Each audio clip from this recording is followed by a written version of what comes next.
Good morning. Good morning to those in Europe, and good afternoon to those of you joining us from Asia. I'm delighted to welcome you all to this online discussion on the Middle Corridor. What are the economic opportunities and challenges? My name is Hans-Peter Lankes, and I am the Deputy Chief Executive and Managing Director at ODI. And I would like to say a special thank you to the co-organizers of today's event, the Asian Development Bank Institute, ADBI, for their efforts in putting this event together with us. Now, before we go any further, I'd like to draw your attention to the fact that today's discussion is being streamed in both English and Russian using simultaneous translation. You will see an icon on the panel at the bottom that says interpretation. You can click this icon to choose your preferred language. A message should now appear in the chat function confirming these instructions in both Russian and English.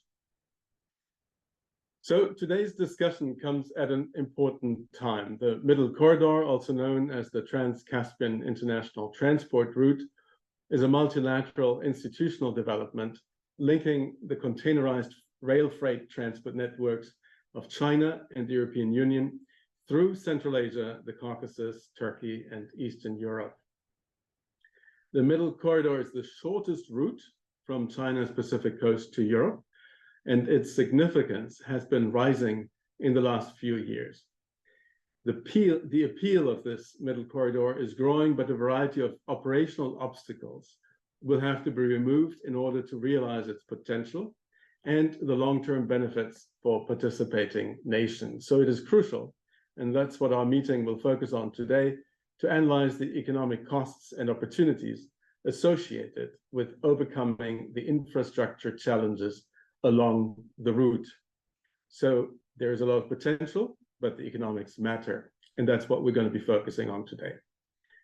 In case you are not already familiar with us, ODI is a leading global affairs think tank. Today's event is hosted by our Global Risks and Resilience Program, which promotes risk-informed development and works with policymakers and businesses across different sectors and countries, supporting them to understand risks, acknowledge trade-offs, and build resilience in a rapidly changing world.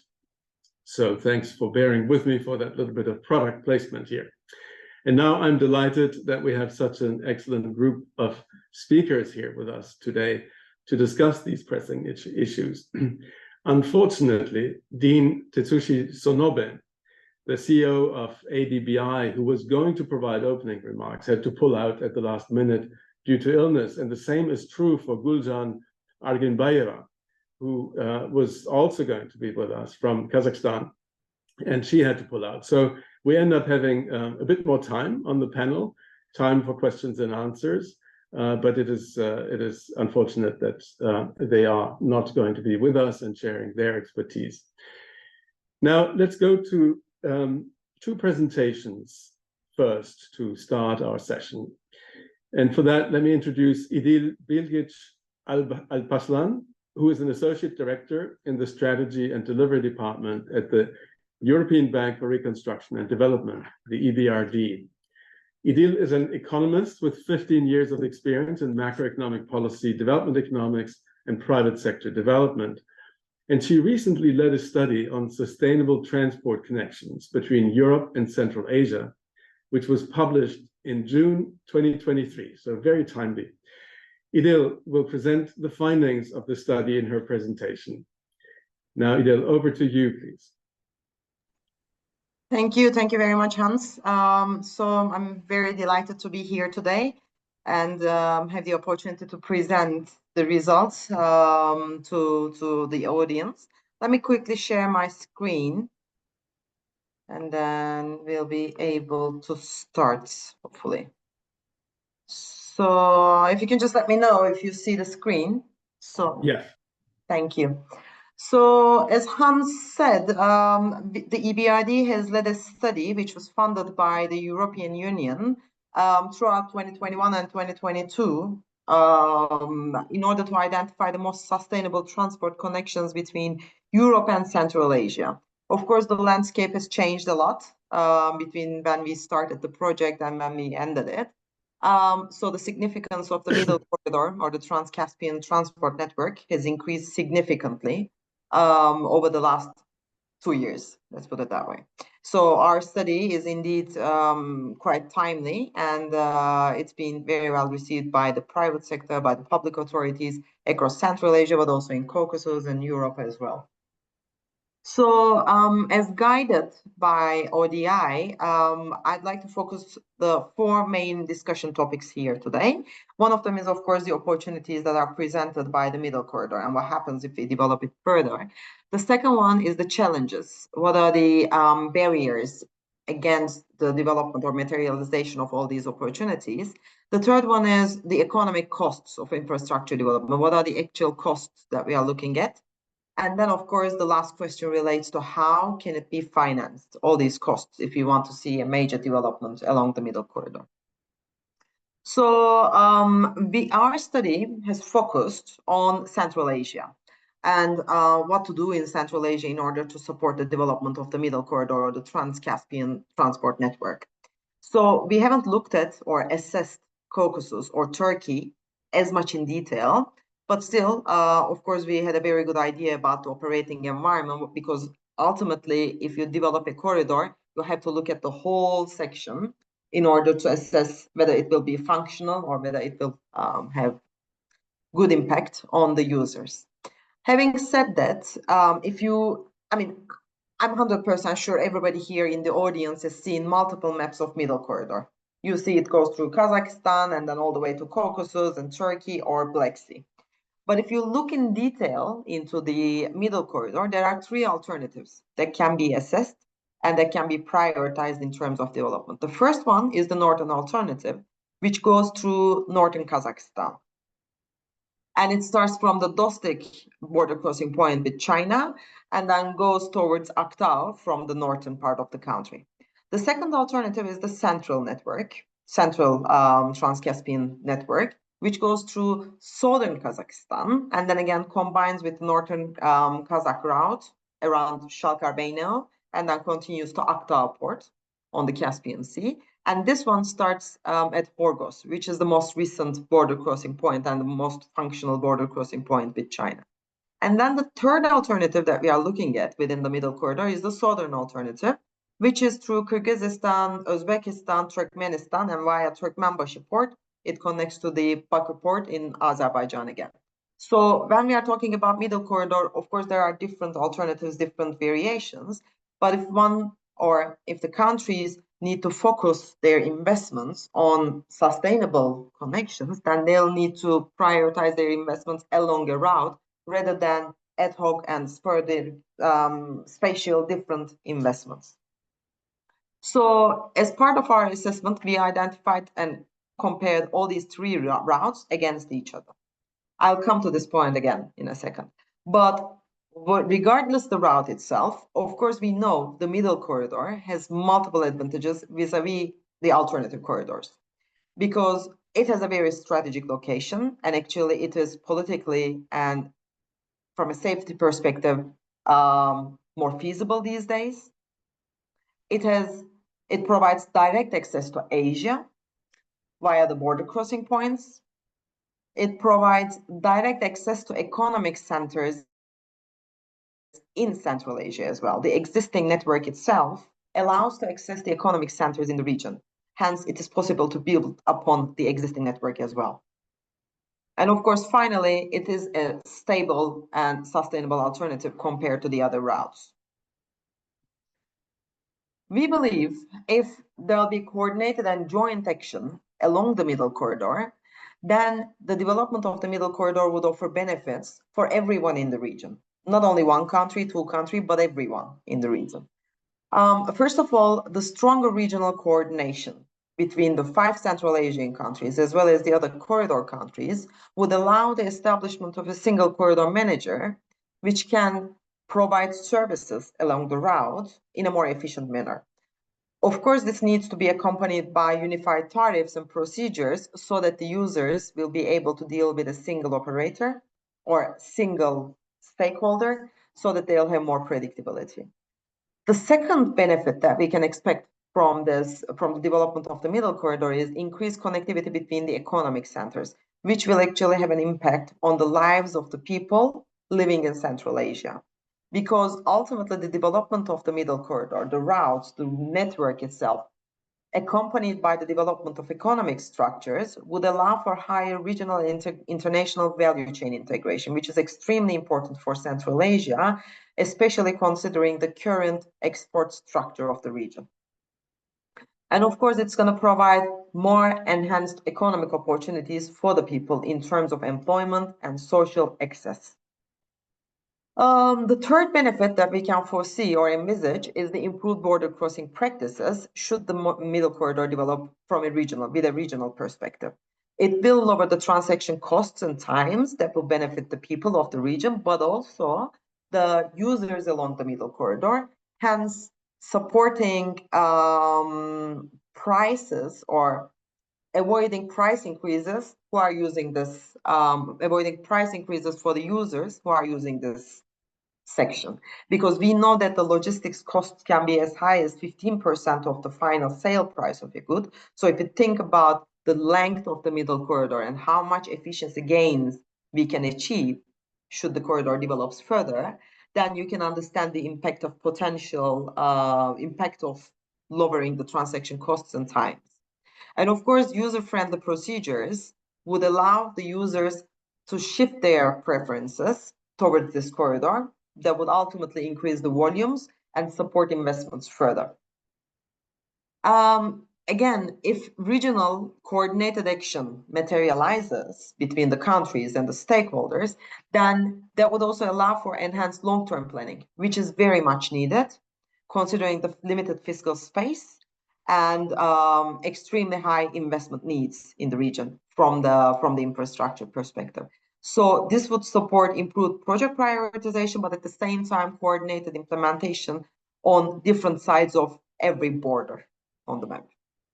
And finally, of course, given the length of the middle corridor and the intentions to shift towards rail, it will support better environmental outcomes. It would support not only mitigation, but also climate change adaptation if resilient transport infrastructure can be built in the region. So we ultimately don't see this as a transport network development project, the middle corridor itself. But from the policy perspective, from the investor perspective, what we would like better to see is a regional development perspective for everyone that would benefit the region itself foremost, but then the users as well, both in Asia and in Europe. However, we are very much aware that currently there are many challenges that are limiting the realization of the desired outcomes. And these outcomes have been collected via user surveys throughout our study. And of course, as you all know, the key expected outcomes or desired outcomes are much better service quality, enhanced capacity, much better, much better competition and options through the involvement of private sector, and further network reach. But then at the same time, of course, the users would like to see enhanced interoperability between different network sections along the corridor. However, of course, these desired outcomes have been hampered by the challenges, and I'm not going to go into the details because I know other speakers will talk and we'll talk about these things, but we know that the tariffs are an issue, lack of a unified tariff. Regulatory harmonization is still not in place, so that creates uncertainty for the users. There are capacity limitations in different nodes of the network. One node allows for much higher capacity, but then ultimately the corridor performs as much as its lowest or weakest link, right? So we have to think about it as a corridor rather than ad hoc investments. And of course, private sector participation has been limited, not so much in Kazakhstan, but and also relatively better in Uzbekistan, but other sections of the Central Asian network has been almost closed for private sector participation, and that's a problem. And finally, of course, the users would like to see the single corridor management approach in order to be able to deal with a single party, single authority that would enhance the predictability of their relationship management. So as part of our assessment, as I mentioned initially, we assessed 3 Central Asian corridors against each other. And we managed to identify actually the central network is the most sustainable one, because as you can see on the map, it already has a very existing, large, extensive transport network. It has catchment area that involves 4 of the most populous 5 cities in Central Asia, except for Astana. It involves pretty much most of the border crossing points that are conducive for further development.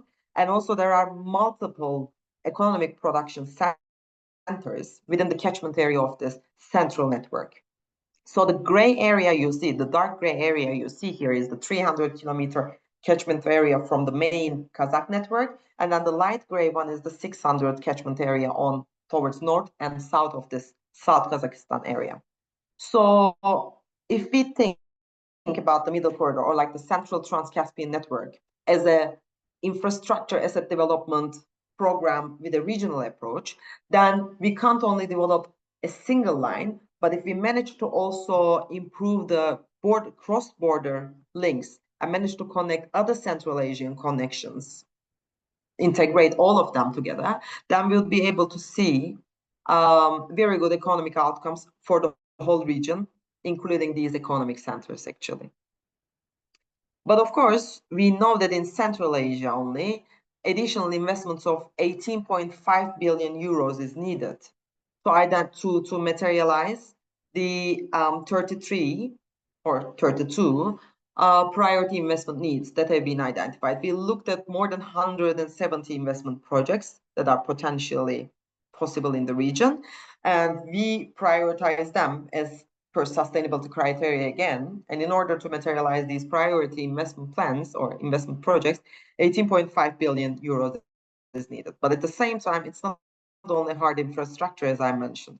We need to see improvements on the soft connectivity side as well, both in the short term, but also in the medium term.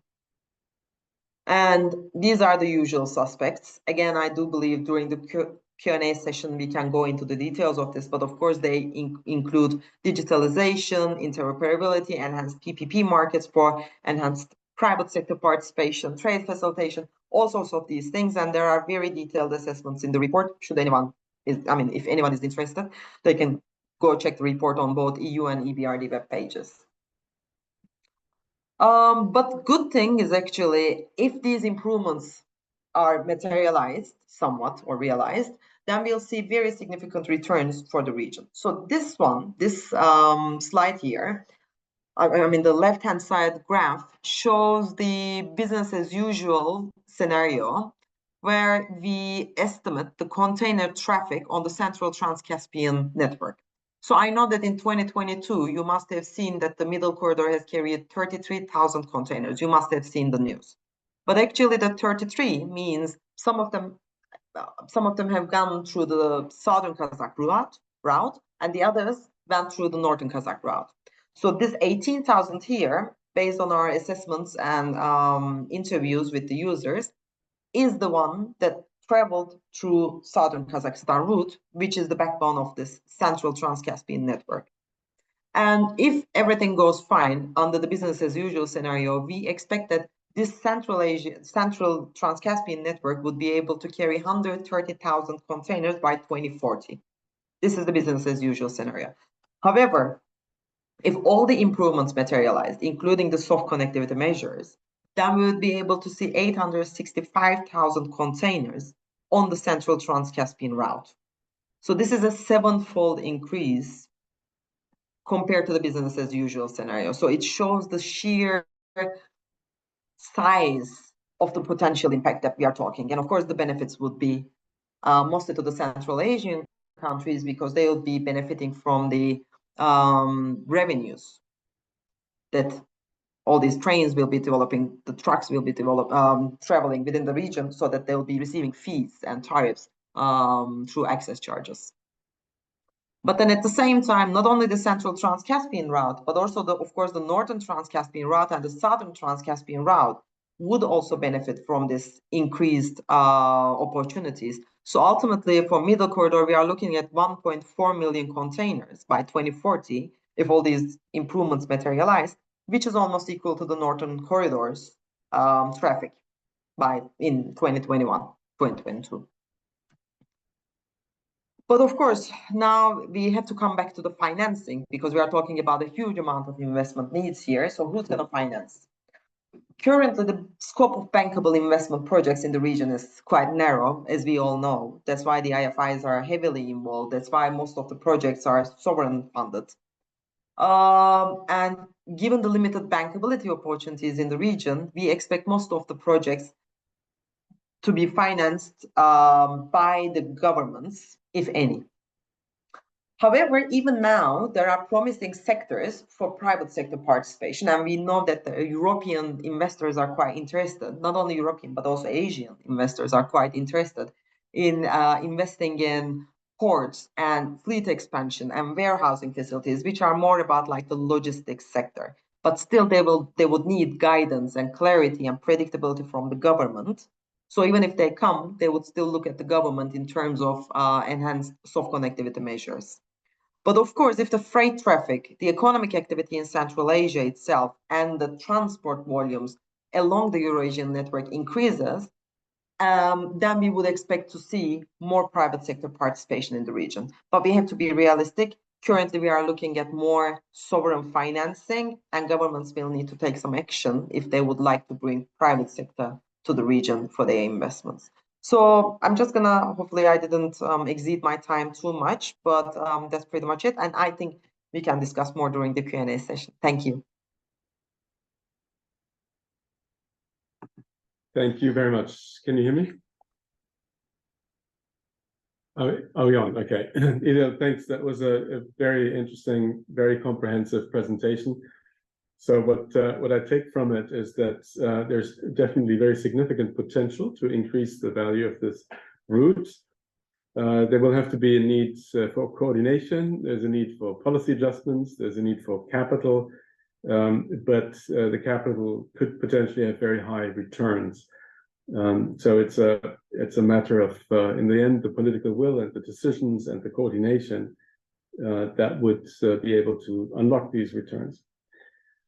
Okay, now with that, let's go over to the next presentation. I would like to give the floor to Roman Mogilevsky, who's a senior economist at the Asian Development Bank. Roman has extensive experience in researching trade policy, public finance, labor markets, social policy, and macroeconomics in Central Asia and Eastern Europe. And Roman's presentation will be on the development of the Middle Corridor. So please, over to you, Roman. Thank you very much. Let me present preliminary results of our study, which we are doing at the Asian Development Bank together with my director and colleague, Dr. Liaziza Sabirova. So let me first provide this a little bit of qualification, because we use terminology somewhat different from what was in the EBRD study in the previous presentation. For us, Middle Corridor is any corridor crossing Caspian Sea. We also use language Northern Corridor, but that's the corridor which goes through Kazakhstan via Russia and then Belarus to European Union. So north of Caspian Sea. And there is theoretically also Southern Corridor which goes south of Caspian Sea. That's our language. So please, there is no contradiction. It's just different geographical understanding of terms. So we saw that recent shocks, which were many in recent years, the pandemic and the war, the Russian invasion of Ukraine, and the crisis with maritime routes of different kinds, they all created major risks for PRC Europe freight traffic, which is one of the most important streams of global trade. But not only for that, well, the economies of Caucasus and Central Asia, they also were strongly affected by these shocks in different ways. Some suffered, some benefited unexpectedly, but well, they were strongly affected. And from the vulnerability of different routes, position Middle Corridor as the least vulnerable route for Trans-Eurasian Union, Trans-Eurasian and regional transport flow. So basically, nothing happened along this corridor in terms of political events. It still functions as should be. That attracts great interest to the Middle Corridor, and due to complications on different routes, competing routes, the demand for shipments via this corridor has dramatically increased in 2022. We are now in 2024, and we know a little bit more about what has happened. So we have now no developments during the whole 2022 and 2023. So first, we know that ocean shipments resumed in 2022, and prices for shipments, which were like very, very high, extraordinarily high, fell dramatically to normal levels. Well, they are now up again, but well, that's, we will see the fluctuations. Anyways, they are nowhere close to what we had it during the pandemic time. The northern corridor, which goes through the war-affected territories, there were major concerns whether it is going to function as it used to be. Now we know it continued functioning in 2022 and 2023. Well, the volumes shipped through this northern corridor, again, to remind you, through Kazakhstan, from China, Kazakhstan, Russia, Belarus, Poland, these volumes fell, but not because of politics, but because of the ocean route took over a substantial part of the traffic, which was very large in 2021, 2022. Same with middle corridor. The container traffic via middle corridor has never been anything comparable to northern corridor. It was just few percent of that.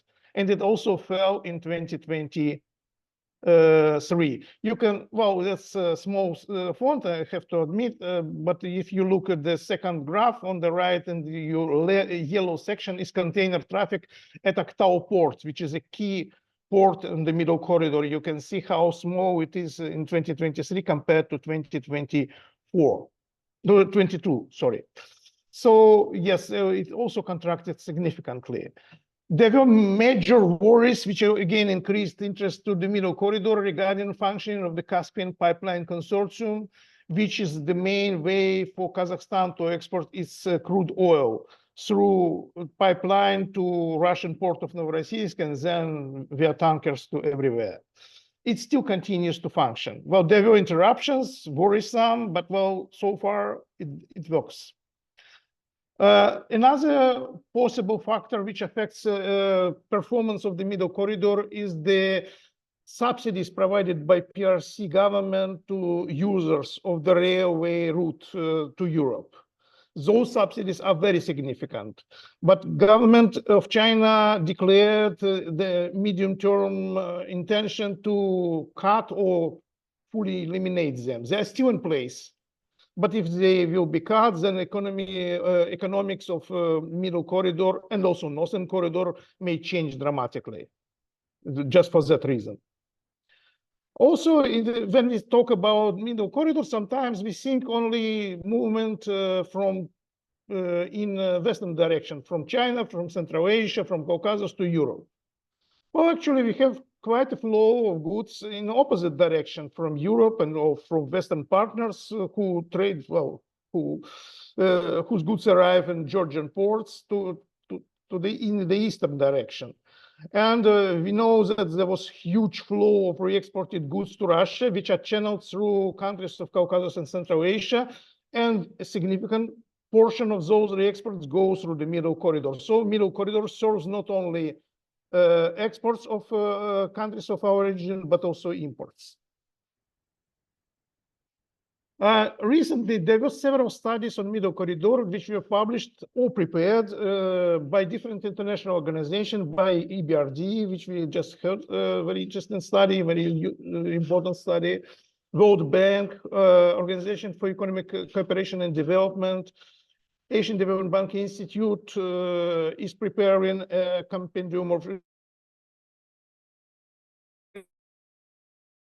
more organizations and researchers who contributed to the discussion. I really don't want to repeat everything that's written. There's a lot of useful insights. Some takeaway, and by the way, we are also finalizing our own study, and we are going to publish it relatively soon. Actually, as soon as possible, let me say. So what are takeaways of other people's studies? Well, it is the main point made explicitly in the World Bank's report, but it's also, other reports also hint on that. Middle Corridor is not going to be the main route serving traffic between PRC and European Union. It might be useful for that purpose, but it's never going to be very the main channel, because you have Northern Corridor, which still functions. You have ocean route. You may have some other competing routes in the future. So Middle Corridor is predominantly for own use of countries in the region of Caucasus and Central Asia. That's for them mostly, to connect them to each other and to their Western trade partners. Europe, the main, of course, but there are also, through the sea, you can go to Africa, America, elsewhere. Middle Corridor still retains strategic importance as a critical resilience mechanism. If something happens, China has alternatives. Countries of the region have very few alternatives.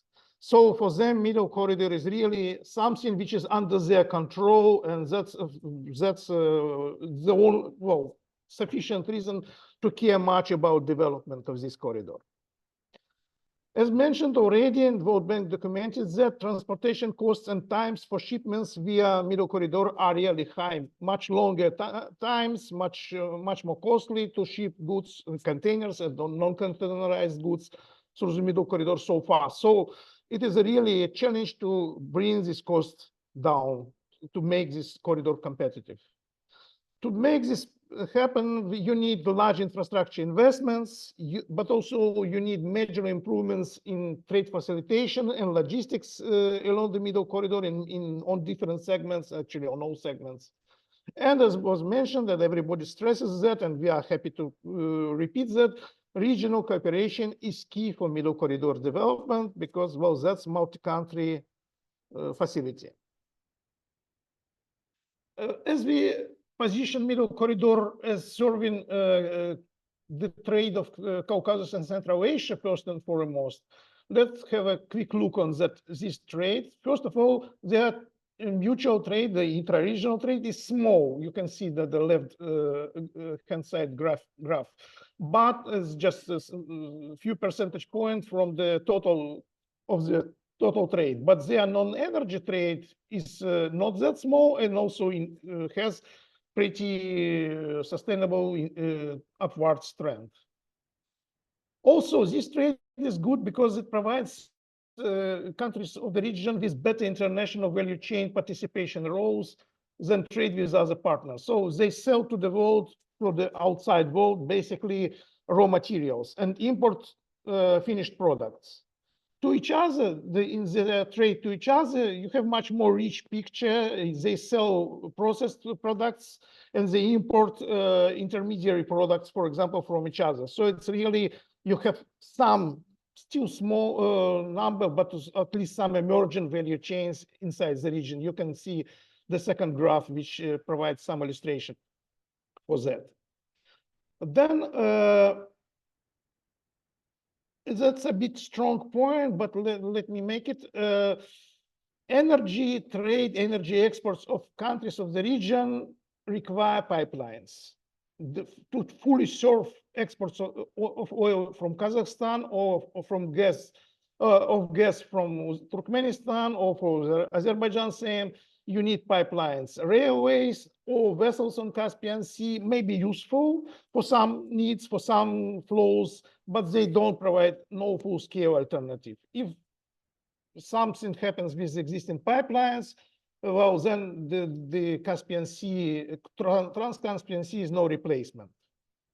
And also, we know that Kazakhstan is now using even more pipelines going through Russia than before. Some other opportunities opened. So it leads us to the conclusion that we need to focus on non-energy trade. But it is asymmetrical in terms of transport mode. So it arrives by rail. For example, goods arrive to the region by rail and depart by road or by sea. And so you can see the short graph, which again provides a little bit of evidence of that kind. Lastly, let me make a strong point that it is a multimodal corridor, but it is not even two modes, sea and rail. We couldn't ignore road as well. because it is very important, especially for imports, but also for exports. So it's really for some countries of the region, it is more than half of trade turnover by weight, which served by road transport. Now coming to Asian Development Bank and its contribution to the Middle Corridor. Well, we have the organization, which is ADB host secretariat, CAREC, the Central Asian Regional Economic Cooperation Program, which includes all countries of the region, plus few more countries, including Pakistan, Afghanistan, Mongolia, and China, of course. So under CAREC umbrella, we have several strategies which basically address all those issues which were mentioned in the previous presentation and the current presentation. We have CAREC integrated trade agenda on trade facilitation, trade policy matters. We have CAREC transport strategy covering issues with different types of transport, and we have specifically railway strategy for CAREC. ADB tries to support development of the corridor in different ways through hard infrastructure projects. We have projects in roads in listed countries, in railways, in ports. Oh, that's not only active projects, that's also planned projects are included here. We try to support structural reforms in economies of the regions by policy-based lending, for example, in the railway sector. We have plenty of different technical assistance programs aiming at improvements in software infrastructure, customs, joint border crossing points, information exchange, SPS measures, etc. We have specifically developed a monitoring mechanism for corridor performance, which is called Corridor Performance Monitoring, Measurement and Monitoring. Those who are not familiar, I invite to familiarize yourselves. That's like really may serve as a tool to measure, okay, we invest, so what? Do we achieve any results? And finally, last but not the least, we believe that institutional development is and knowledge work are absolutely necessary to promote the Middle Corridor. And for that, we are now considering developing in collaborative in an inclusive manner Middle Corridor development strategy. So to summarize, Middle Corridor is strategically important, is even more than ever, to serve Caucasus and Central Asia, their trade between themselves and with Western partners.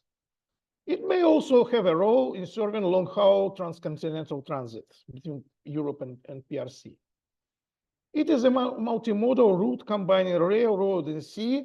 And in general, in our bank, which is concerned about climate change, that's not a good thing. So because we know that road, for example, and sea are measuring emitters of carbon emitters. So we need climate smart solutions. When we improve the infrastructure, we need to prioritize that.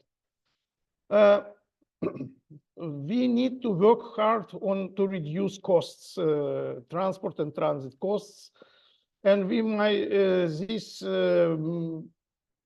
as already was described, should be achieved through a mix of hard infrastructure, soft infrastructure, measures and competition enhancing structural reforms. I may come to that later in the discussion, and institutional developments. And ADB is kind of really prioritizes Middle Corridor development at this stage. Thank you very much. Let me stop here.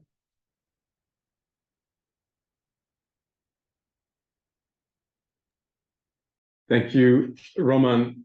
This was a very nice compliment to Idil's presentation. I think you set sort of the Middle Corridor in a very realistic framework here. So I take from it that we shouldn't view it primarily as a means of boosting the transcontinental trade. For that, it has a resilience benefit. But we should look at the benefits for Central Asia itself and the connectivity within the region, and the benefits that it can draw economically from this, and that's an important consideration here. So this Middle Corridor is very unlikely to turn into the main route for long-term trade, but it has value in itself, and it has value in particular in the region. And found it interesting how you placed CAREC as a driver of change, as a platform, and which can also help to coordinate the work of the multilateral development banks and others. So very useful background for our panel, and we're now going to turn to the panel, which would focus on various aspects around the economics of the Middle Corridor and the current issues surrounding it. And I will start with a question for each of our panelists before we move to a more free-flowing discussion. So first of all, I'm very happy to introduce Richard Pomfret, our first panelist.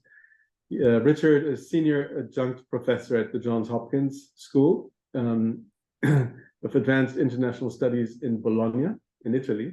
And he's also Professor of Economics Emeritus at the University of Adelaide in Australia, and I believe he's joining us from Australia today. Richard has many years of experience advising international organizations and other bodies, and he's the author of several books, currently writing the book with the title Central Asia's Russian Era and After, Russia's Near Abroad or the Crossroads of Asia, ? And that is what we want to hear from you now, Richard. You've done all this research on the history, the development of the transport connections between Europe and Asia. Can you tell us a bit more about the historical development of these routes? Over to you, Richard. Thank you, Hans-Peter, and thank you also, Vera, for inviting me to this very interesting panel. My worst fears have actually been met, because I was very afraid Idil and Roman would say a lot of the things that I wanted to say, and much of their presentations I agree with, so I won't repeat that. And so if I mention their presentations, I'll mention the things I disagree with, because I think that's a little bit more interesting. Okay, in terms of the history, history, I think, is very straightforward in the very long term. We all start off talking about the Silk Roads for 2 millennia. There were overland routes between China and Europe with camel caravans, and then about 1500, the Portuguese navigators discovered the sea route to Asia, and then sea dominates, and then it's a straight line from there to modern container ships with over 20,000 containers on them. Two lessons from that I think, that very simplified history is that, the Silk Road is a reminder that there have always been benefits for trade between Europe and Asia. There are reasons for trade, even when it was hazardous and long and dangerous. Merchants went along those routes. Secondly, the emergence of ocean shipping, building of the Suez Canal and so on, has really reduced the cost. When we look at the East Asian miracle of the last half century, those exports from East Asia, they all go by sea to Europe. There's no competing with these boats, 25,000 containers. And when Idil mentioned, getting the rail transport up to sort of 800,000 containers, how many boats is that? 45 boats. There's no competing on price.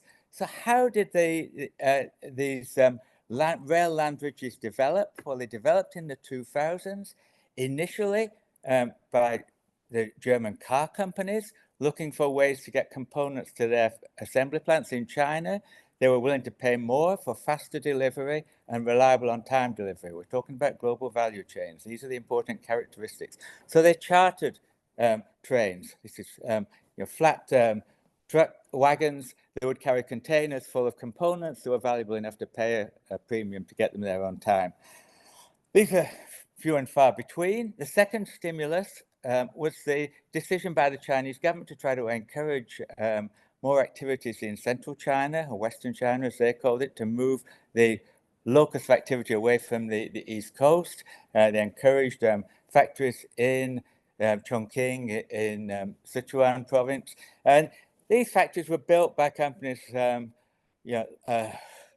like HP making printers, Foxconn assembling Apple products, Intel. And they were going to ship the products for Europe up the Yangtze River. The Yangtze River becomes crowded, congested. So they look to sort of have a rail connection from central China to Europe. At the same time, the car companies want the rail connection going the other way. It starts around 2011. In 2011, there were 17 trains going between China and Europe and China. It's successful by 2015. We're looking at 1,700 trains. There is rapid growth going on. Why does it happen? My argument is that it is overwhelmingly market-driven. The state-owned rail companies have to collaborate. The governments have to collaborate in having easy clearance through customs when they cross borders. There's a little bit of investment needs to be done, but the track is already there. What happens is that as the rail services become more interesting to the customers, freight forwarders and companies like DHL, which is owned by Deutsche Bahn, or FedEx, start to offer other services, partial container services. They can provide the mixed modal services to get from the termini to where people want the goods picked up or delivered to. They have refrigerated containers. And it's this development that mushrooms. By 2016, we've got daily services between Chongqing and Duisburg. And this is associated with a huge increase in traffic along the Northern Corridor. Two things I would point out about that is that, first of all, I think it was overwhelmingly market-driven. I think that is quite important. Secondly, China was always a bit worried about being dependent on a single route. Roman referred to this, I think, a bit obliquely. As soon as UN sanctions on Iran were eased in 2016, China sent trains to Tehran. They were trying to avoid this dependence on a route for Russia. But it wasn't a good route to get to Europe because the rail connections between Iran and eastern Turkey are really in terrible shape. You've got to take a boat across Lake Van, the track's in bad shape. So attention shifts to the middle corridor, which is the theme of our talk today. The middle corridor has its benefits. It's much more direct to go to Turkey, the Middle East, or Southern Europe.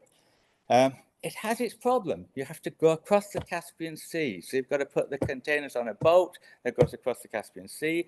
In many of the routes, for example, on Edil's map, you then go across the Black Sea, which means you put on another boat that goes across the Black Sea. These boats aren't great. There are only 3 boats on the Caspian Sea. This is a major issue, I think. So there has to be some investment in improving the sea crossings. Final point I want to make, because I'm aware that you only gave me 5 minutes, is that when we try to look at these options, I think we should be very careful about saying this is where the future is going to be. The future is really hard to predict. I'm much happier predicting the past. What is going to happen? Well, first of all, we don't know what's going to happen to the route through Russia. It's still being used a lot, as Roman said. The German car companies still use that to send the components to China. They don't pay Russian railways. The Chinese partners pay Russian railways, so they get around sanctions that way. That is a huge advantage. It's an overland route. So that's going to come back. Also in the longer term, if relations with Iran improve sufficiently to have routes through Iran or through Afghanistan, a southern route going south of the Caspian Sea could develop.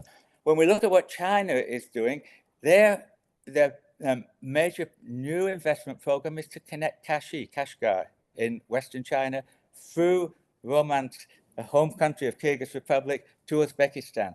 That will link to many Chinese cities and production centers more directly to the middle corridor, to a southern corridor, which is in many ways a desirable thing. When we look at Uzbekistan, which has really liberalized over the last 7 years, they're already sending their exports, fertilizers, clothing, other exports, along these routes through Turkmenistan.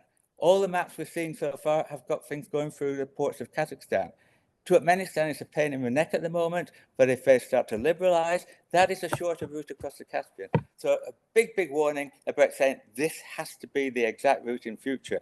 And the lesson from the land bridge so far is the private sector will help to tell you which are the routes that users want to patronize. What are the ways of doing this, of getting things between China and Europe and between Europe and China? Thank you.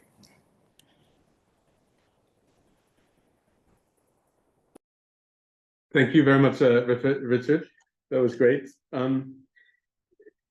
So one thing to take from this is that the middle corridor is not the only alternative to the major transcontinental routes, and so there's this competition to take into account. And one thing that raises in my mind is whether the uncertainty of, where the future potential is really going to be realized, that uncertainty could itself be a deterrent to capital investment that we are looking for. So even though this is a market-driven development, the market isn't necessarily going to be very clear on the specific route, the specific tracks that would be winning out in the future, a bit like you have with technology uncertainty.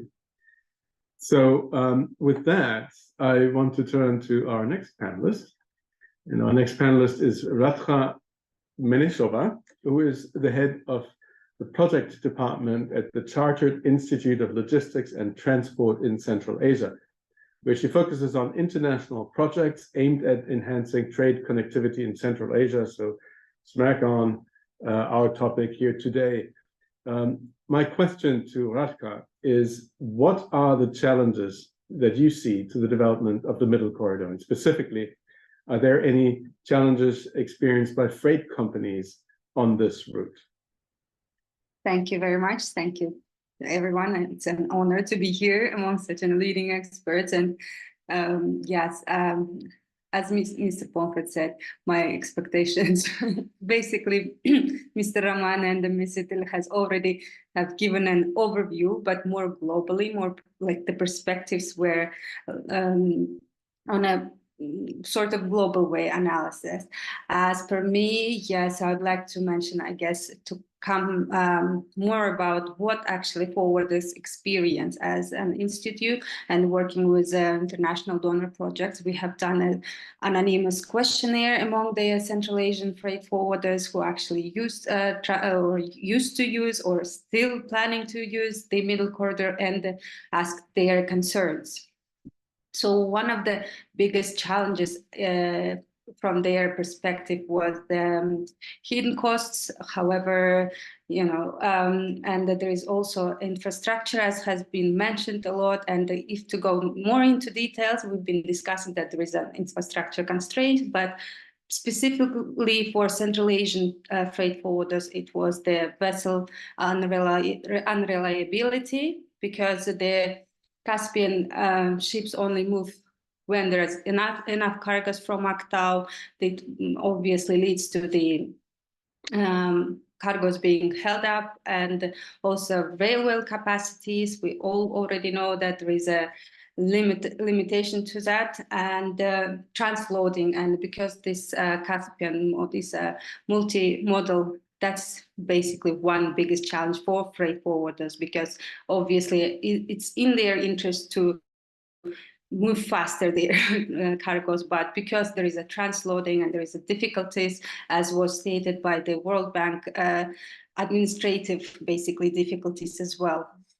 And despite, for example, in a best scenario that investments are attracted and the infrastructure challenges are being met, there is still an issue with cross-boarding on a legislation level. It has to be harmonized, so for it to basically flow faster. And I guess another point I'd like to make from our point of view is environmental challenge. Basically, the Caspian Basin has to be taken into account now, where everyone is discussing about infrastructure and the future prognosis, but I guess what has to be taken into account is the deterioration of the Caspian Basin, and it has to be taken into account when discussing the future basically prospects of the middle corridor. I guess that's my add-on to the previous great discussions and the presentations. Thank you. Thank you so much, Radka. I think it's very good that you're putting the environmental challenge on the table, and in particular in this very, very vulnerable part of the world, and that needs to be factored in also into the economics of this corridor. So it'd be interesting to hear, perhaps later in our discussion, how others react to that. Our next panelist is Dolores Chudebekova, who is Director of the World Economy Research Center at the Economic Research Institute of Kazakhstan. And Dolores, my question to you is, what opportunities do you see the Middle Corridor presenting for countries in the region in terms of trade integration? So how can the Middle Corridor be a sort of trigger for deeper integration in the region? Over to you, please. Hello, everyone, and I'm honored to be here, and I'm welcoming all participation. And in the context of the deepening process of globalization and the aspiration of states to integrated interaction within the framework of economic association is of particular importance. And regional integration of states with similar levels of economic development, potential, and historical background can be expected to facilitate more effective integration into the world market economy. And one of the main factors of regional development is the transport and logistic complex. And in this way, the Middle Corridor holds the promise of unlocking new avenues for trade integration, economic development, and cultural exchange. With infrastructure investment, Central Asian countries gain access to port along the Middle Corridor, providing them with maritime connection to international markets. And this access opens up new avenues for export and imports, stimulating economic growth and diversification. Additionally, the improved infrastructure reduces transit times and costs, making the landlocked developing countries more competitive in the global market. Furthermore, diversifying trade routes is a strategic imperative in the modern global economy for several compelling reasons. And first and foremost, it mitigates the risk associated with geopolitical tensions and potential disruptions along specific roads. And secondly, diversification contributes to economic stability by reducing reliance on a single market or trading partner. Relying on a narrow range of trade routes limits a nation's flexibility in responding to economic shifts or changes in the demand for specific goods. By diversifying trade routes, countries are able to access a broader array of markets, fostering economic growth and stability. And for example, trade between China and the European Union in 2022 increased by 22.8% compared to 2021, amounting $856.3 billion US. And for example, another side that the trade turnover between Central Asia and the European Union countries also continues to grow, reaching $48 billion in 2022. And economic cooperation along the Middle Corridor not only contributes to regional trade integration and stability, but also provides a platform for diplomatic dialogue and conflict resolution. Moreover, joint economic ventures and projects can serve as confidence-building measures, fostering goodwill and cooperation among Middle Corridor's countries. Collaborative efforts in infrastructure development, trade agreements, and investments initiative create a common ground for diplomatic engagement. In the face of disagreements or disputes, economic cooperation provides a framework for nations to come together, negotiate, and find mutually beneficial solutions that preserve the stability and prosperity of the region. And the transformative nature of the Middle Corridor extends beyond the physical movement of goods. It represents a renaissance for Central Asia or on the world stage. Through the corridor's comprehensive approach, integration, infrastructure, regulatory frameworks, and economic cooperation, Central Asian countries have the potential to reshare their destinies and become key players in the evolving landscape of international trade. And also, the Middle Corridor stands as a testament to the power of connectivity, collaboration, and vision, offering Central Asia a pathway towards a future market by shared prosperity, sustainable growth, and renewed position of influence in the global economy. And thank you.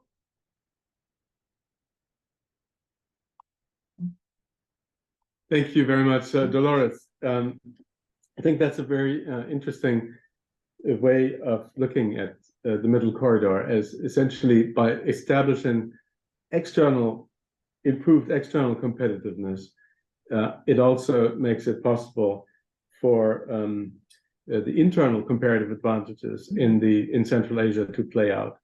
And for that, of course, there's a need for trade harmonization, for regulatory action within Central Asia. And the question is, can the Middle Corridor, can that incentive be enough to drive the internal harmonization? Also useful to look beyond trade in goods and at other aspects of regional integration. Great.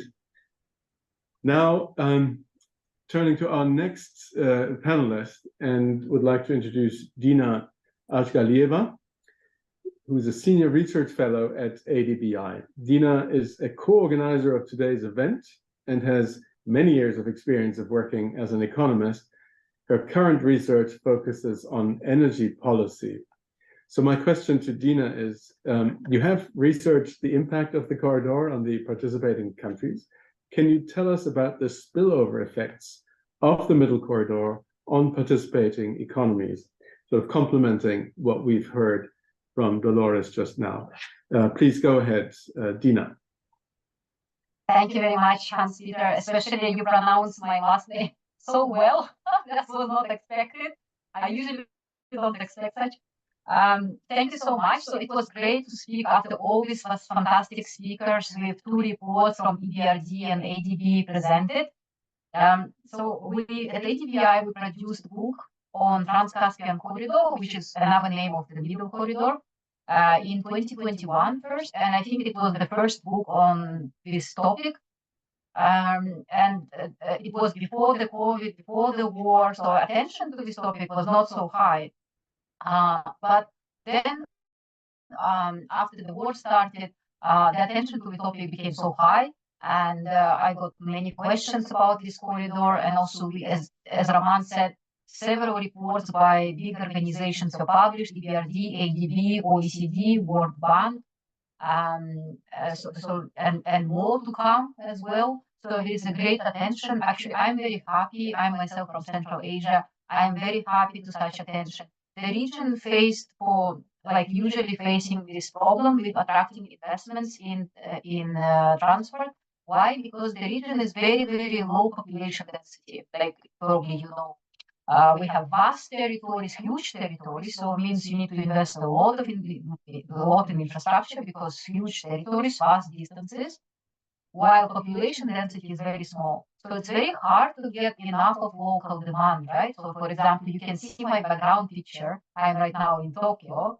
There is no problem with local demand, right? Because it's probably one of the most densely populated places on Earth. So it's a lot easier to invest in infrastructure because there is enough demand for infrastructure. So infrastructure is very well organized, convenient, and lots of transportation is available. While in Central Asia, we have very limited local demand. So how to attract investments when demand is so limited, such a low population density?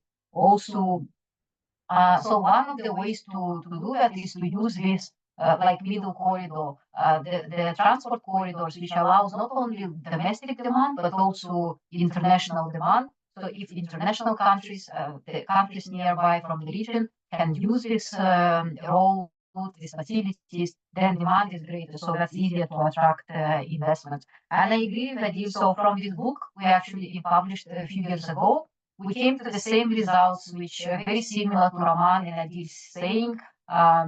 So we are not contradicted. The results are very similar that improvements in this corridor, if we can reduce time or cost, it not only increases trade, but it also will lead to spillover effects such as employment will increase, taxes will increase, GDP, and like Adil said, social access, for example, health and so on, because local people can also use the roads, like, for example, railways, roads, for accessing, for example, education, healthcare, and they can also get better access to goods and services because they will be traded. And that will lead to the development of the region. I totally agree with Idil, like she said. We showed it in the book as well with simulation that the positive impact of investment in infrastructure, it's not only in the country where investment happens, but also for other neighboring countries. So that's totally the same results, that other countries will also benefit. But we showed some differences. There are benefits, some countries more, some countries less, but definitely the whole region will benefit, and benefits are not only domestic, but they also come to other regions. We also simulated this, how different improvements in corridor can lead to more spillover effects. So I will just, if you allow me, I just share you one page from the book. This shows for simulation 5S5, it shows what if we reduce customs border barrier by half? So if custom border barriers reduced by half, so we can see trade like doubles, and particularly the strong impact on Armenia, Azerbaijan, and Georgia, for example. So this is just an example of simulation, how countries can benefit. So some countries benefit more, some countries benefit less, but I totally agree that all countries from the region will benefit. For example, when after the war started, you probably remember in Central Asia it was hard to buy some products. For example, some medicine was very hard to buy. And 2022 for Central Asia become famous for high inflation rate. So among ADB member countries, Central West Asia, we call in ADB terms, it's Azerbaijan, Armenia, Caucasus region. So this region had the highest inflation rate comparing to other ADB member countries, let's say Southeast Asia, South Asia, Pacific. So it was the only region with 2-digit inflation rate, the only region. No other region had 2-digit inflation rate. And Kazakhstan reached 20% inflation rate. So partially the reason was that transportation became more expensive. It became slower, less predictable. That's what Roman and Idil mentioned. So all these things cost greater prices and then led to inflation. So I would like to conclude my answer by what I like Richard Pomfret said, that the region is not landlocked, but land connected. So let's join our forces. Like Idil said, we need to join forces to make this region from landlocked to land connected. Thank you. Thank you, Dina. That's a nice way of putting the intentions here in a nutshell. I also found it interesting how you kind of make clear that there is a very high payoff. There's economic leverage that improvements in policy and regulation have, and it's sort of very stark to see what the impact on trade and transit is from these shifts in policies. So investing in policies can have a very high return, and it's a return that would then also change the parameters for investors. Now, we're coming to our last panelist, and that's my colleague here in the room, Elvira Mami, who's a senior economic risk analyst in ODI's Global Risk and Resilience Program, and she's a co-organizer of today's event. Elvira is an economist with expertise in international development, and her research interests lie in sovereign wealth funds, in economic connectivity, China and Central Asia. And so again, I think, Elvira, you're at the right place on this panel. And my question to you is, the Middle Corridor presents trade opportunities, clearly, for developing countries in the region. We've heard that. What are the implications for industrial growth in these countries? Over to you, Elvira. Thank you so much for the discussion today. It has been really interesting. And I'll try to add what has not been said already about the benefits and risks of the Middle Corridor. Well, just 2 weeks ago, we've seen that the block train had journeyed from Xi'an in China to Baku in Azerbaijan in just 11 days, which underscores the efficiency and the potential of the corridor in facilitating trade in the region. So what does it mean for the region? Well, if we look at the region, the GDP of the Middle Corridor countries, Azerbaijan, Turkey, Georgia, and Kazakhstan together stands combined at all $1.7 trillion today. If we look at the Central Asia alone, the GDP combined stands at more than $450 billion, which has grown more than sevenfold in the last 20 years. Growing population of the region and the purchasing power of the region present opportunities for trading partners of the region. It is a big market.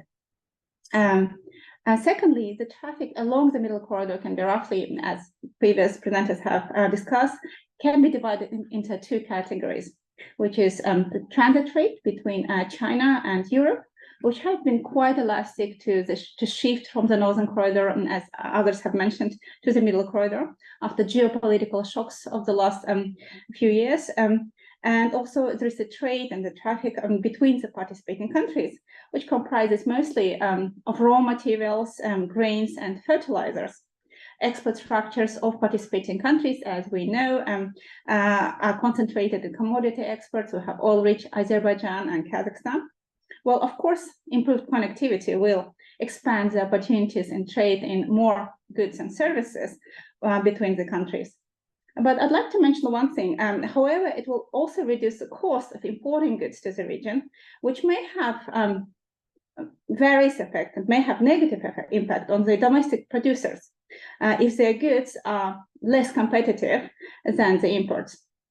So it is strategically important, I think, for the industrial policy of the countries to support domestic producers to increase their competitiveness and to upgrade their goods so that it's not just raw commodity exports, but to upgrade along the value chains. Supply development programs can support the domestic SMEs. Third, and of course others have mentioned, the low cost of trade and high connectivity will encourage the foreign direct investment into the region.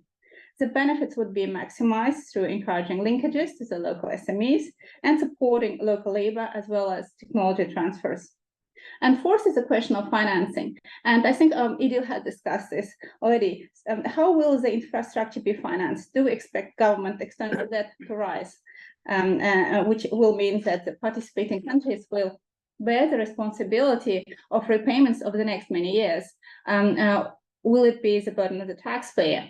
Or is it the public-private partnerships? And do we expect private investors to participate? And as Idil has mentioned, we have already seen some examples of multilateral banks lending to private companies in the region. For example, the EBRD has lent to a rolling stock operator in Kazakhstan recently, which will help to expand the capacity of the region. And fifth, we can see already the positive impact on countries like Turkey, which has become a crucial logistics hub in the region, benefiting from a trend in nearshoring, which is offshoring to the nearby countries. And we believe there'll be positive spillovers from this on the region itself. And will the nearshoring trend continue in the region? We don't know that, but it is a possibility. So to conclude, it is important for participating countries to seize these opportunities, to use the export potential productively, to support the domestic economy, domestic producers to upgrade and to be competitive enough to link to the global value chains. Thank you very much, Vera. I think one can hear me, right? Yeah.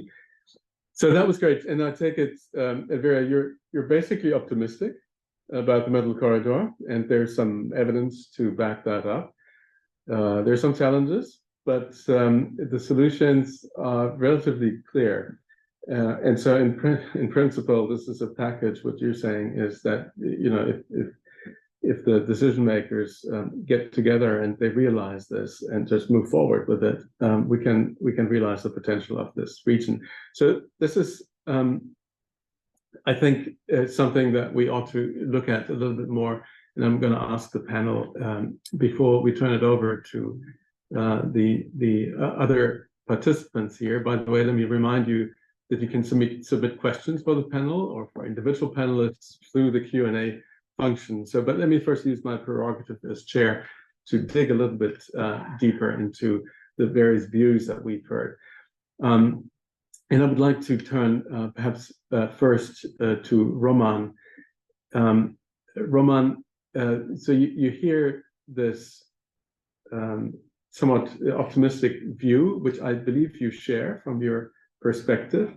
The question is, how do you make this a reality? And it hasn't happened. And I remember from my own work going back, many years in this region, that the idea of the potential of a middle corridor of sorts, or whatever it was called in the earlier days, was always there. It was always this question, we need to invest into this corridor, but it didn't really happen. The harmonization within the region didn't really happen. So what is it that is going to, what would you focus on? What's sort of the thing that you would push in particular? What's the message from this panel to get this potential realized? Thank you very much. Well, good question. I think one important thing which everybody stress, and we also would like to stress, that we need cooperation between countries. So it's not one country solution which can resolve the issues of the middle corridor. But that means I believe we are now a little bit more optimistic than we were in the past on that front, because, well, I think many governments in the regions, they appreciate the risks they are facing now with changing geopolitical situation, and they really perceive it's not a luxury kind of thing, but rather more and more as a necessity, and really resilience mechanism for them. So I think that's a major source of optimism these days. Secondly, as was mentioned, I think Elvira also mentioned that, Dina, that countries have more resources now, and they are much better prepared today to face and to deal with this kind of serious challenges. They are kind of more sober view with larger resources, with much higher role of the private sector in all these economies. That's again another source of kind of moderate but optimism in development of this corridor. Well, maybe I'll stop for now. Thanks.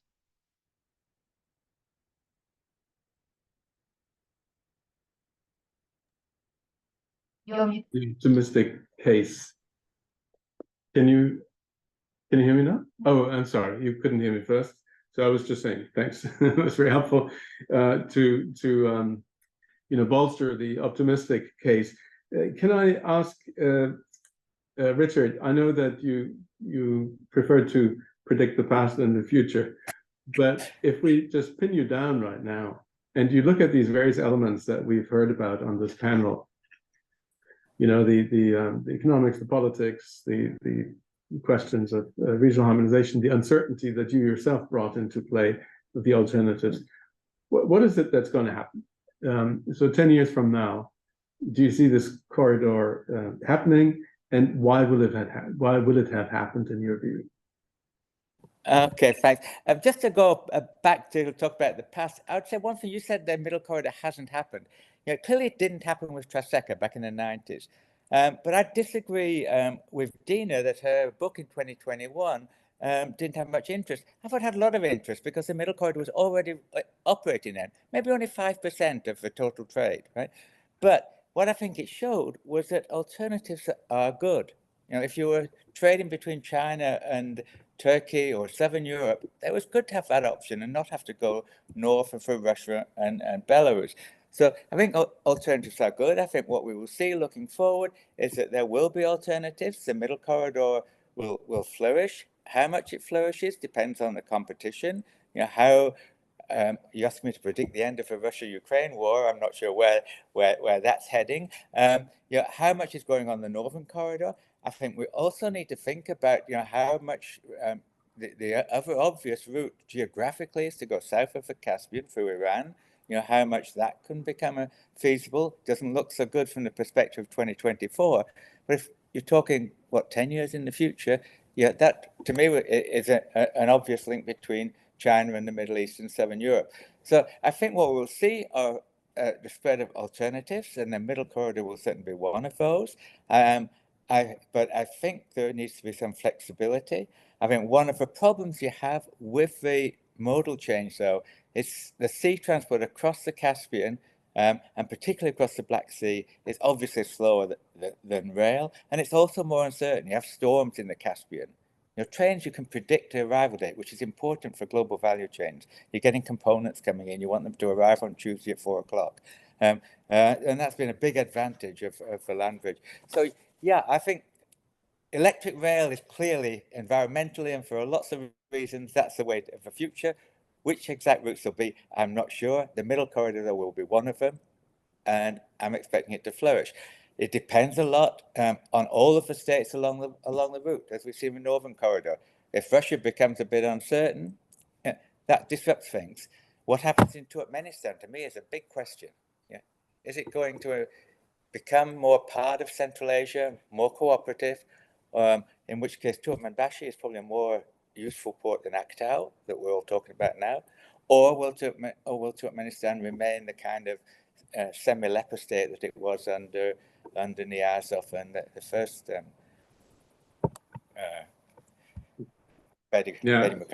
yeah. Okay. Thanks. No, good point. So yeah, part of the regional integration challenge that we have is to integrate Turkmenistan, and if we do, then maybe the economics of the corridor are going to change, as you say. So very interesting. Let me make a little advertisement here for Dina, who has put a bunch of really interesting studies on the chat. So if you look into the chat, you will see a message there from Dina.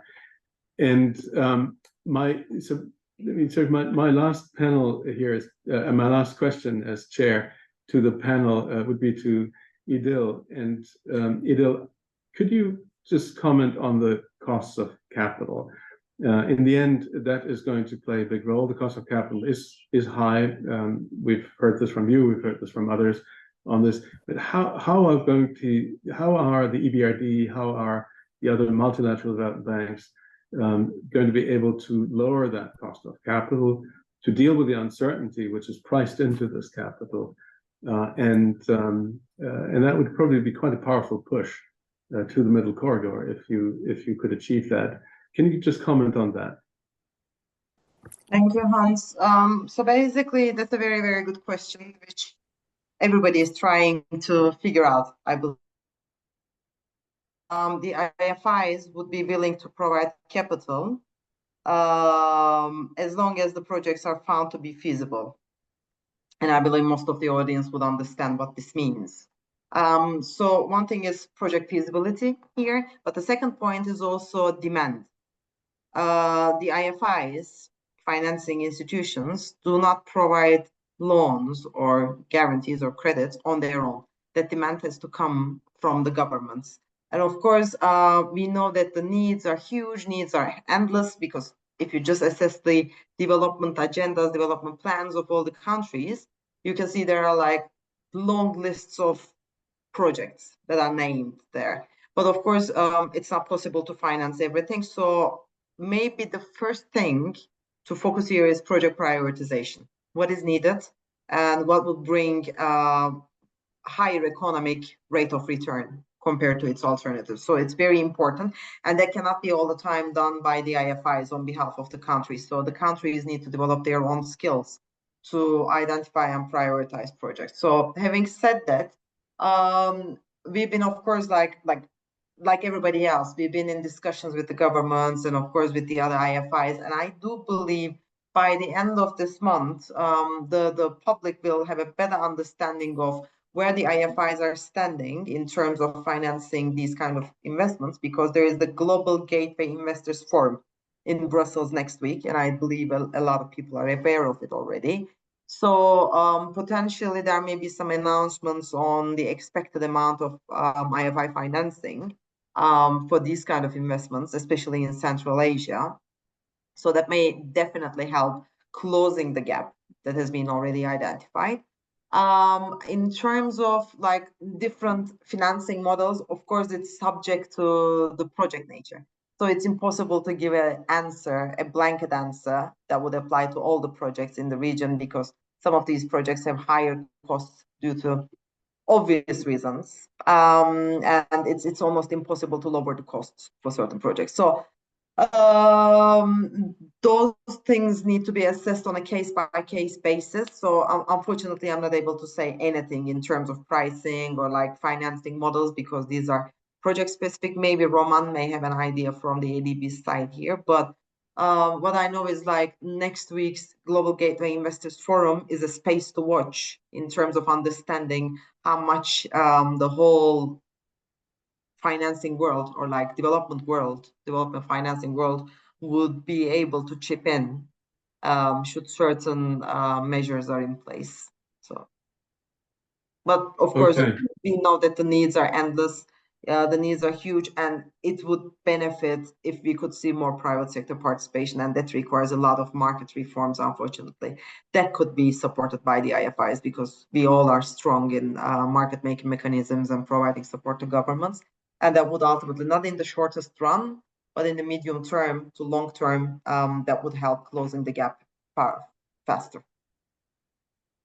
Thank you, Ida. So that's actually very interesting. So the MDBs are essentially giving themselves a framework for planning around the middle corridor. I take this from you. We're going to see this in the context of the global gateway.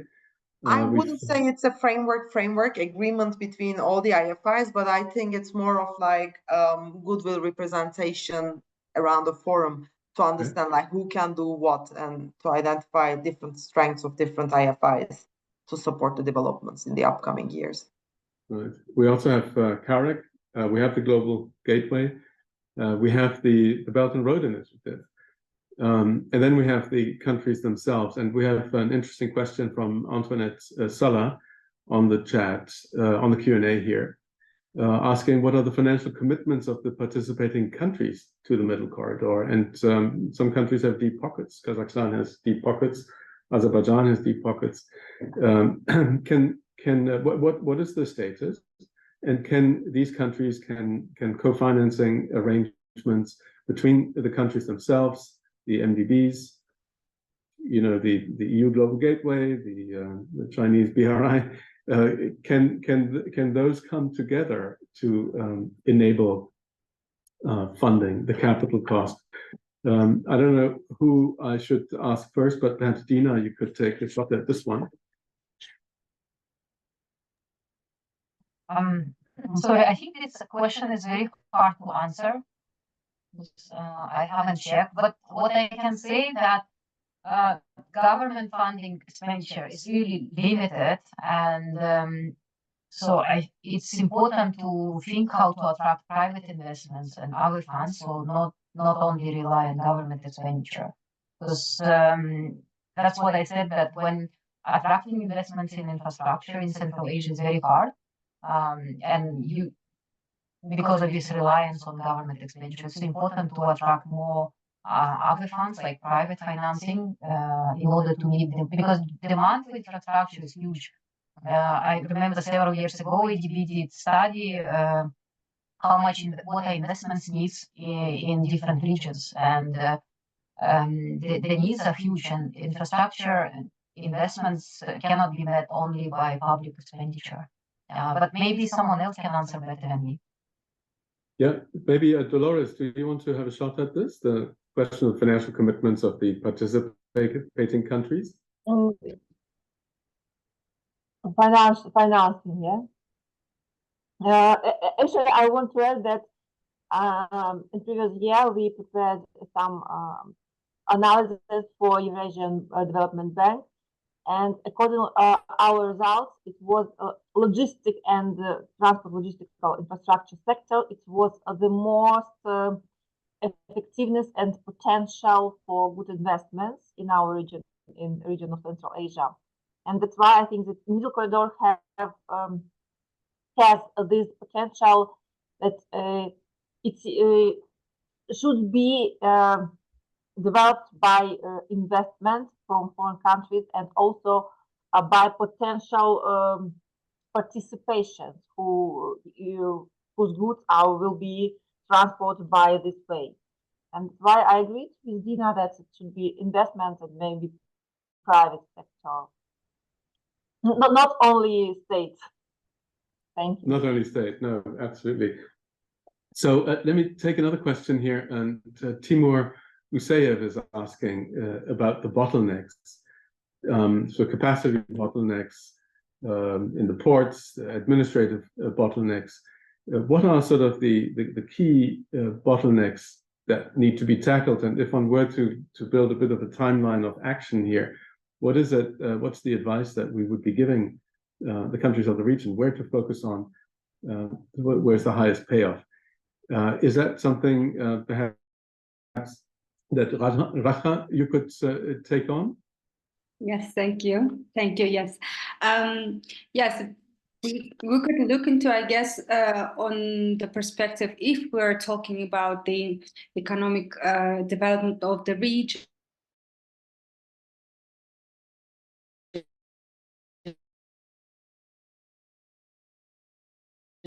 export, or like if we are looking into development of economic the region, not just transporting from China to Europe.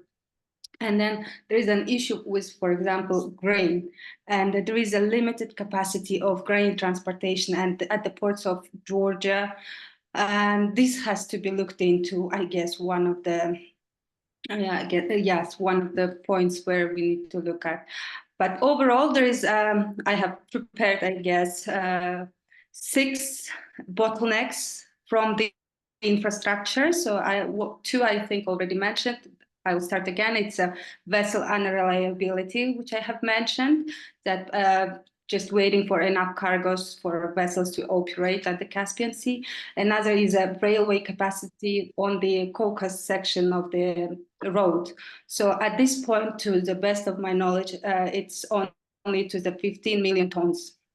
Basically what railway capacity of Caucasus, which is Azerbaijan and Georgia railways.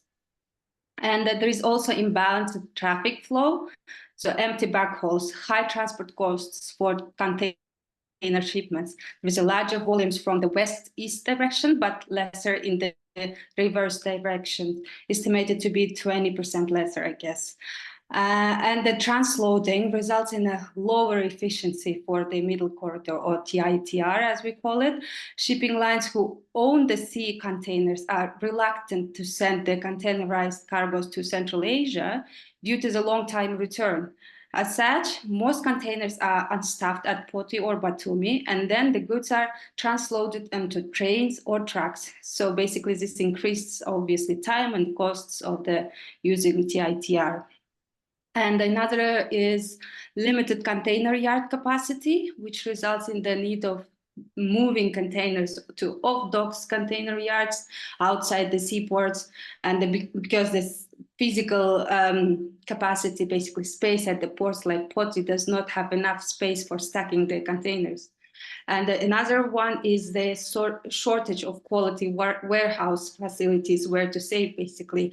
As per Georgian side, there is only one A-class warehouse near the airport, and then none near the ports, the seaports. So which also sort of makes difficulties for transporting products of the cold chain facilities, basically, that has to be frozen and so on. So this I could basically add on to the question. These are, I guess, one of the primary things to look at.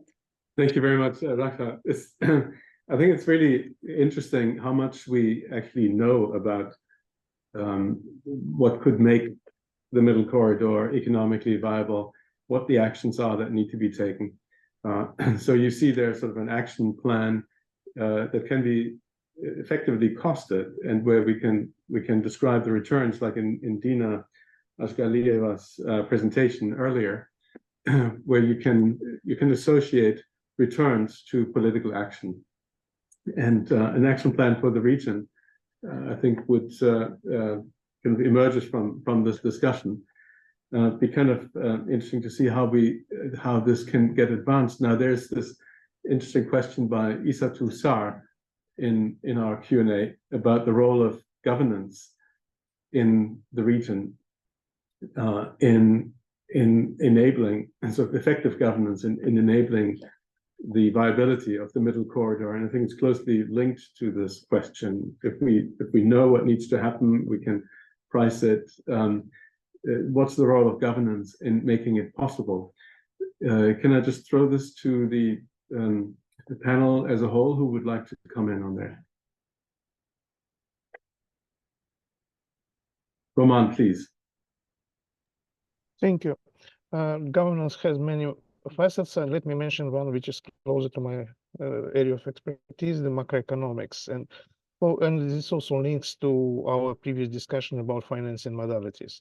So these days, more and more, and especially in Kazakhstan and Azerbaijan and some other, in Georgia, international organizations turn to financing in local currency. And this has many advantages for the borrowers, both government and private sector, because that excludes foreign exchange rate risks. However, it depends critically on the monetary policy situation and on the inflation rate. So if usually key policy rates in the governments are not, should be higher, little bit higher than the inflation rate. So if you have high key policy rates, then of course all other rates in the economy, including our rates, which we lend on, use for lending to the governments and private sector, are high as well. So the way to reduce financing costs is to disinflate. And then if it's been, we went through a period of very high interest rates, inflation rates. Now it's lower, and governments started, central banks started to lower the key policy rates as well. So this single measure, that's governance, of course, will drive cost of borrowing down and will contribute dramatically to the investments, required investments for the middle corridor development. Thanks. Okay, thank you. And Idil, do you want to comment on that as well? I think that's a very right question, and it has been discussed a lot among the international community and the users for a long time, because a governance structure would enable the users to face a single authority in front of them instead of multiple agents, multiple stakeholders. So that's very important. And as we know, a very welcome step recently has been the establishment of this joint logistics company by the Kazakhs, Azeris, and Georgians. That's a very right step in the right direction. But of course, that needs to be topped a little bit with enhanced governance structures in order to also align norms and standards and harmonize the regulations, etc. Because once you cross the border, then the regulations change, and then another border crossing, another set of norms and rules. So that makes the life still difficult for the users. So improving the current goodwill that has been demonstrated by the establishment of this joint logistics company, by improved governance structures that would be supported by all the corridor countries, would definitely support the operations and potentially encourage more users to prefer middle corridor. However, as far as I'm aware, who's been working in the area for a while, I don't know if such a governance structure has been in place, or like the discussions somewhat started between the countries, but we haven't seen any solid action yet. But everybody is waiting for it to materialize as well. It is almost as important as like investments themselves, because actually if you have a solid operating structure, you can still make use of the existing network in a more efficient manner. So that would still make a difference, even if you don't invest huge amounts of money on the network as we speak. Thank you, Idil. I think it makes a lot of sense. It seems sort of the obvious thing to do. Question is, why isn't it coming together? Why don't we see it? Richard, do you have any views on that?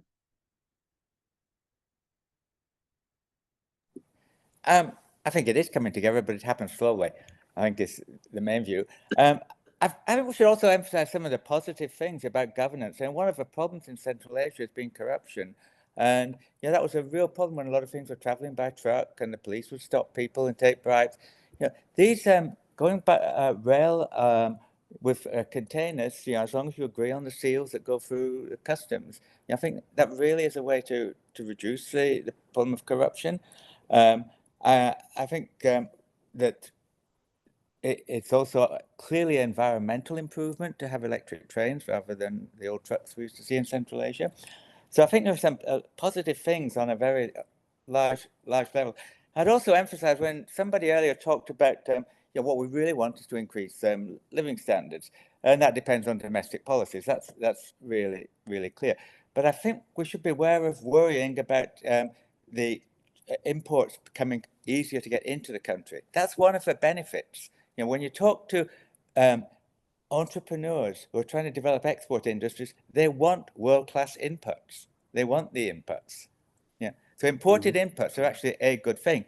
Obviously, it might put some domestic producers competing with us out of business, but I think we should be aware of just thinking that's a big problem in itself of more imports coming in. It's in fact quite important for a lot of industries. Yeah, no, that's correct. That's sort of the political economy of trade openness everywhere. We earlier touched on the question of the ecological impact. I think Rashka was the one who brought it up. Is that is something that we could just comment as a panel once more? To what extent does ecology play into, as part of this playbook, and is being taken into account in these calculations? So when I look at what you your calculations, Idil, or yours, Roman, or those of others like the World Bank's study there, to what extent does it take into account the ecological impact, the potential downside there, but perhaps the upside? So what Richard said, electrification could be actually helpful here. Does ecology play into this, into these scenarios? I don't know who would like to take that on. Dina? Many thanks. This is a very important question you brought. Actually, we also need to think of the environment, the people, the pollution as well. So recent news that Central Asia is planning, for example, green hydrogen production. And it might be true that Kazakhstan will become world's largest green hydrogen producer. It's possible. So if that happens, then it will change. I think the transport can change a lot, because hydrogen gives great advantage for large trucks for transportation. They are clean, and also it's what's Elvira mentioned, to have more added value, because this will be local product. And so it's not just one country plant, it's two countries for now, Kazakhstan, Uzbekistan. Maybe more countries will join. For example, Pakistan has a good possibility. And then, transport corridor could not only become more efficient, but also could become greener. There are other ways to make, of course, corridor greener by just having this custom border, right, crossing, which Edil mentioned, to make it more efficient, make it faster. That's also good for environment, actually, because if cars stay long in a waiting line, that causes pollution. Like if you have a big traffic, it's cause pollution. If you have more efficient ports, including Caspian Sea port, railways, cars, if they work more efficiently, so they also cause less pollution. So there is lots of studies about, for example, seaports, but I think same applies. So if we can make, so it's not only using green energy, but also about efficiency of transport. If transport can move faster, then it's also, we can say, environmental impact is here. And also for making this easy transportation, we should remember that this transport road allows for transportation, for example, wind turbines, solar panels, and what Richard Comfort mentioned, easy access for goods, to imported goods. And those would be goods necessary for environment, like, for example, solar panels, wind turbines, maybe lithium-ion batteries, and so on. So those, if transportation costs reduces, if they are accessible faster, that also will make the corridor, help to make corridor and countries greener, in my view. Thank you. Yes, thanks, Dina. That, of course, also raises the question whether the energy transition, the transformation of the economies there itself might drive future trade patterns and logistic patterns that differ from what what the planners thought a couple of decades ago, and to what extent that is going to change to shape thinking about the middle corridor in the future.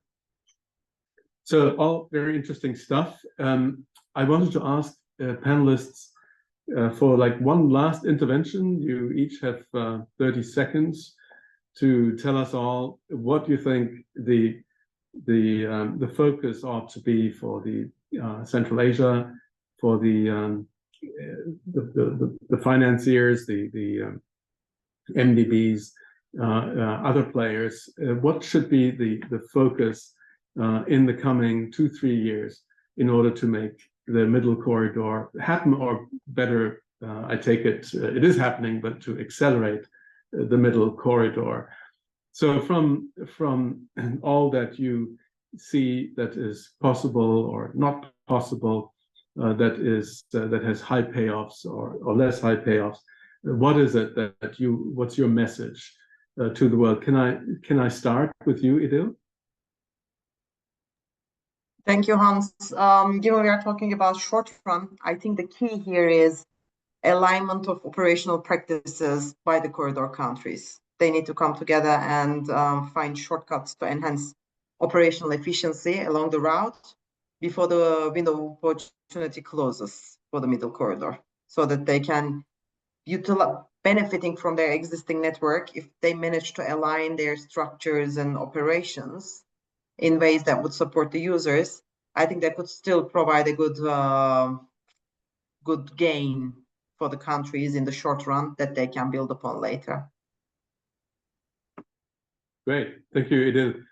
What about you, Roman? Oh, thank you very much. I fully agree. We need to start with cheaper and this kind of not heavy financial on financial side activities. Let me add to that other trade facilitation measures, like we still have so many issues with customs, with borders, with similar issues, so that should be addressed. And secondly, on logistic organization, let me mention that the competitive environment should be created not only in comparison to other alternative routes, but also inside the corridor. So that's a way to drive costs down, really, to have some competing providers of services along the route. Thank you. Thank you, Roman. Dolores, what is your advice? I fully agree with my previous participants, and I also want to add that we should also focus on integration of processes in the region, and it should be political stability and more effectiveness using of transport potential, because this transportation of goods from south or south or north or west or east, it should be also more stability and effectiveness, and also it should must be some common joints for every country, and I think it will work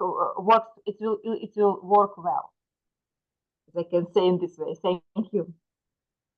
Thank you, Dolores. Ratha, what are your views, your advice to everybody? Well, thank you. I guess I'll be a bit different, in addition to everything that has been already said, that these countries in Central Asia has to pay attention to internal production. For example, the issue of empty backholes to be eliminated. We have to have something to export and trade with other countries. I think that's the message I would like to make. So freight forwarders here will have something to actually forward, and it will have a more sort of a process, like a tiny process into the big transport road to function. So basically for the countries to look into the internal production for something to have to sell and trade along the middle corridor. Right, excellent. And there's a chicken and egg thing, right? So if there's potential, then you might see investment stepping up in these areas. Exactly. Dina, what's your recipe? Thank you very much. Yeah, as previous speakers mentioned, that it's important that countries, regions, organizations, that we all work together.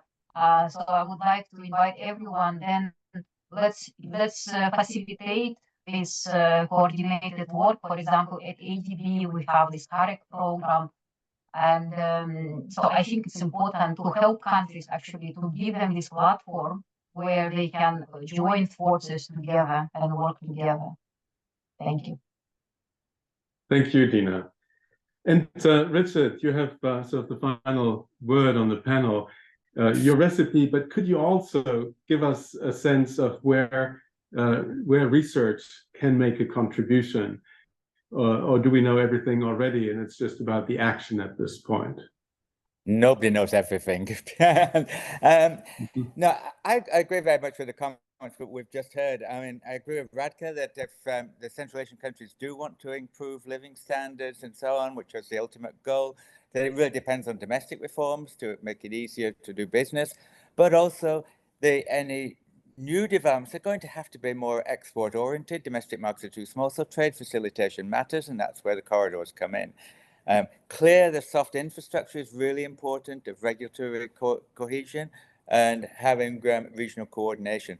I think Central Asia is lucky in that CAREC has been developed. That's a great forum, particularly the Customs Committee, I think, for discussing these things. So I think a lot of this is positive. Specifically on the middle corridor, I'd say not to become too concerned about which exact route is going to be dominant, because I think the middle corridor will survive. Alternatives are good and flexibility is good. And where you'll be in the future might depend on a lot of things that are outside the region. What happens in Russia, what happens in Iran, what happens in China. These are really big unknowns, I think. Great. Those are the known unknowns, at least. Thank you, Richard. Now, of course, I shouldn't have said that you're the last panelist to speak, because there's Elvira on my side, and I wanted to ask Elvira where she sees the research needs as well in this area. What is it that think tanks can contribute in this space in the coming years? Yes, of course. Here in ODI, we work a lot on how global shocks affect the economies in the world. And from here, we can see that, yes, there was a global shock, which has affected the efficiency of the middle corridor, and we see more transportation going from Europe to Asia, which kind of contributed to opportunities for some countries in the region. But more research should be done in the area of supply chains, how these are being recalibrated, what are the dependencies of some countries in some supply chains on some inputs on other regions, and how that affects production, and we've mentioned nearshoring, offshoring, and what will that mean for other regions, and what opportunities and risks that opens up for other countries. Great. Well, thank you. I don't think it's really necessary to try to summarize, because we've all been summarizing in many different ways now. And it's important for me. What sticks is the fact that we should see the middle corridor not primarily as a transcontinental solution here, even though it has its place there, but as a regional solution as well, and that's an important focus to give it. The countries of the region, according to all the research that we've seen here, the countries of the region have an enormous interest in making the middle corridor work for themselves. It's not just in order to enable smooth trade between China and Europe, but for themselves, and as an opportunity for internal integration. And so much of the onus is really on the countries of the region here. And also what strikes me is that nobody disagrees about what needs to happen. there's quite a clear agenda here. It's about bringing it together. So the governance question, very important, could be at the center of it. Can countries agree to develop a common governance mechanism, which then kind of produces its own agenda of change that would follow. The other dimension is the financing dimension. Always very helpful to have financing available. It sharpens minds, it makes things possible that previously didn't seem to be possible. So the multilateral development banks, the EU, China, with their respective programs, are very important players in this as partners of the Central Asians. But I think, again, none of this is going to happen if the Central Asian countries don't drive it themselves and see their very, very own interest in making this possible. I find the various dimensions of uncertainty, interesting is sort of a word. We see it, I think many of us have said that now, as the least vulnerable route. Every trade route has its vulnerabilities. One benefit of the middle corridor is that it adds resilience. So we heard this about the perspective, especially of China, but still, even being relatively more resilient, it's facing a bunch of questions of uncertainties, and technology is one of those. So the ecology question that Radha put on the table is important in its own right, but it's also important as a sort of technology scenario that is evolving and that we're seeing evolve, and that is going to change the parameters here. It's going to change comparative advantage and may end up shaping transport and logistics solutions for the region as well. It's an interesting one. Plus, of course, all the political uncertainties, the questions of Iran, the questions of the Northern Corridor, so that those all play in. Uncertainty, potential uncertainty, cooperation, cost of capital, those are big areas. At ODI, we very much intend to continue working on this, on the middle corridor, on connectivity solutions in Asia. We feel that that's one of the big questions for the economy of the future. So we're going to be involved in there. We know that our colleagues at ADBI are involved, and we want to do this together. We would very much appreciate collaboration with others on this call, the multilateral development banks, Richard, and other researchers who have looked at this, the institutes in the region. We know Kazakhstan has really developed a great intellectual capacity in these areas. So let's think a bit about how collaboration also on the intellectual side can help to provide support and a framework for this, what we all understand is a huge potential for these countries and for the world. So with that happy note, let me conclude, unless I have overlooked something. Elvira, let me conclude with this panel and thank everyone. This was fantastic. You've all been great and very responsive. So hopefully to future events of this sort, we certainly intend to stay in this space. Bye-bye, everyone. Thank you. Bye.